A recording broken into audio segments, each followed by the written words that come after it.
Welcome to all of you. Greetings from Hyderabad, India. So, first of all, I would like to thank Lalita ji and all of you for taking your time out of your busy schedules to have this interactive session. And let me introduce myself. I am Dr. Vamsi Krishna. I am a consultant urologist and head of Department of Urology and Kidney Transplant at our hospital, which is Care Hospital in Hyderabad, Banjara Hills. So this is a team. We are a team, group of doctors working as a team. So the specialty of our team is we work in our own specialized subspecialties. So 6 of us work together. So this is myself. I am more interested into lasers, endourology, laparoscopy, robotics, and also kidney transplant. I have a senior colleague with me. He is a very good surgeon in hypospadias, epispadias, and pediatric reconstructive urology. So I have a colleague, Dr. Arun Rathi, with me. So Dr. Arun is also a good endourologist and robotic surgeon. I have a colleague, Dr. Bhaskar Reddy, who is a trained uro-oncology. So uro-oncology is a subspecialty where the oncology of the urological organs, kidney, bladder, prostate, the urethra, so all these cancers of these organs are dealt by us specialized. So we have a Dr. Priyank Salecha, who is an andrologist and he is good in penile prosthetic implant procedures, testicular implants, male infertility, and we have Dr. Kirtana, who is a urogynecologist. She takes care of specific urological issues for female like stress urinary incontinence, prolapse of the female genitalia requiring surgical interventions, and also some part of neurourology. So that way we are able to provide a subspecialty care as a team. So coming to what we do, most commonly we do the treatment of BPH, benign enlargement of prostate. So I am personally proud to share that all the advanced procedures for the surgical treatment of this condition we are able to provide under one roof. So most of you may be aware TURP. TURP we don't do now.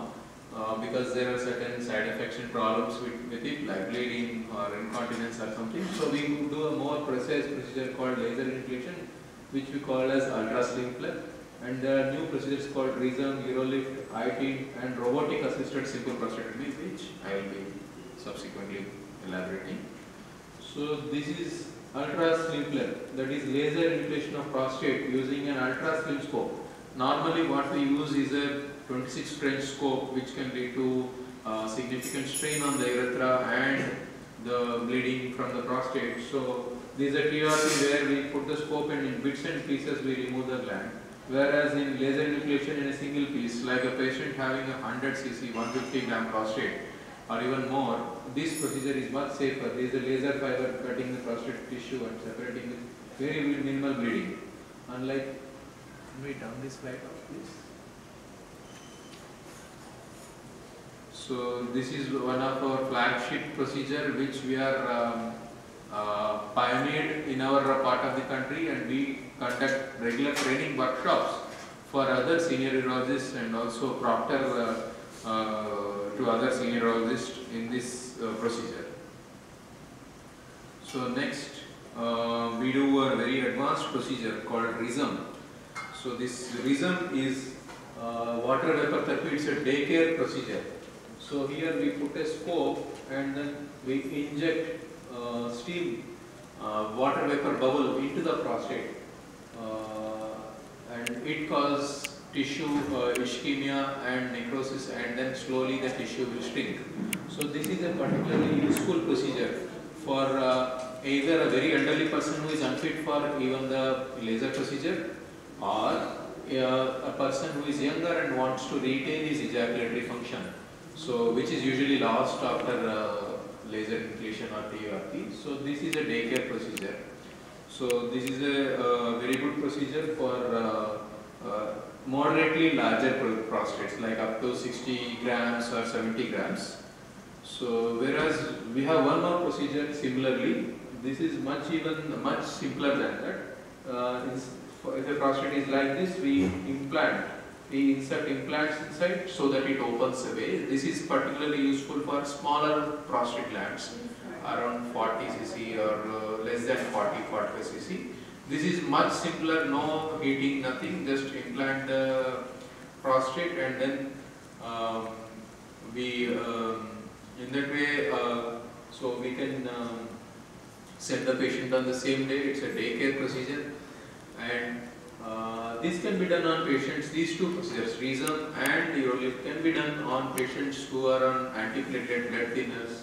So that way cardiac patients are benefited, which can continue antiplatelets and then do these procedures if they are, there is a reason we cannot stop those things for them.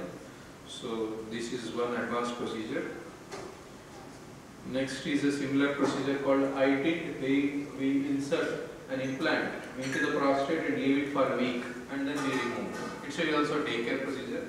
This implant will create space in the prostate, which usually makes the person with a very small prostate, like a young person with bladder neck obstruction. This can lead to a good relief of the obstruction. So these are all the different prostate procedures. I did not show robotic simple prostatectomy due to paucity of time. Coming to stone procedures, I know most of you may be aware of this procedure called RIRS, retrograde intrarenal surgery, for stones, kidney stones. Similarly again, when patients single kidney or patients cannot be dealt with PCNL, a percutaneous procedure, where we put a keyhole into the kidney that can lead to bleeding and all the problems. This RIRS can be done to release this laser that is caught in the stone into fine dust. So this is a photo of my patient who had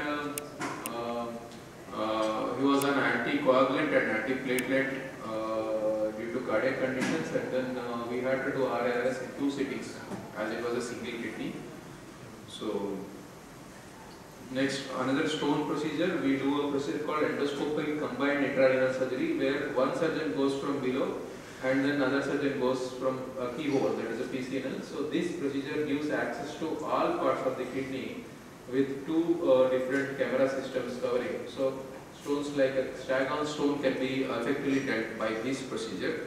So apart from these, we also do certain laparoscopic or robotic procedure like anatrophic nephrolithotomy for certain indications for stone. So I did not mention the basic ureteroscopy and shock wave lithotripsy here because of paucity of time, but we also do that. So coming to laparoscopic urology, so we do both laparoscopy and robotic urology. This is the scope of surgery, what we do in our center. So including operative procedures like all kinds of nephrectomy, whether it is a simple nephrectomy or a radical for a cancer, partial nephrectomy for a cancer which is localized and we can save the kidney instead of removing the total kidney, and heavy nephrectomy in conditions where the tumor is involving up to half or sometimes there is a duplex moiety of the kidney, we can do heavy nephrectomy. Bladder cancer, we can do radical cystectomy, either laparoscopic or robotic. We quite commonly do radical prostatectomy for prostate cancers, particularly which is of higher incidence in people of African origin. So we see many of patients from Sudan, from Somalia coming with prostate cancer. We did a quite good number of patients having prostate cancer, and adrenalectomy, retropetal lymph node dissection. So among reconstructions, pyeloplasty, most of the times we do laparoscopically, it is easy to do. So sometimes we have to do a buccal graft ureteroplasty for a long segment ureteric stricture, or ureterocalycostomy, or ureteric repair, or reimplant, or if there is a VU or pediatric urology, we do retrosoraphy where there is a vesicular reflux, we repair it. So there is a Bovary flap which I will show later. VVF repair. So we do, many people come for VVF, either it is a iatrogenic injury while gynecological procedure or even obstructed labor. So we do VVF repair by laparoscopic or robotic methods. Orchidopexy, congenital, and there is a procedure called Metrophenol where we use an appendix to interpose between bladder and the skin to catheterize the bladder.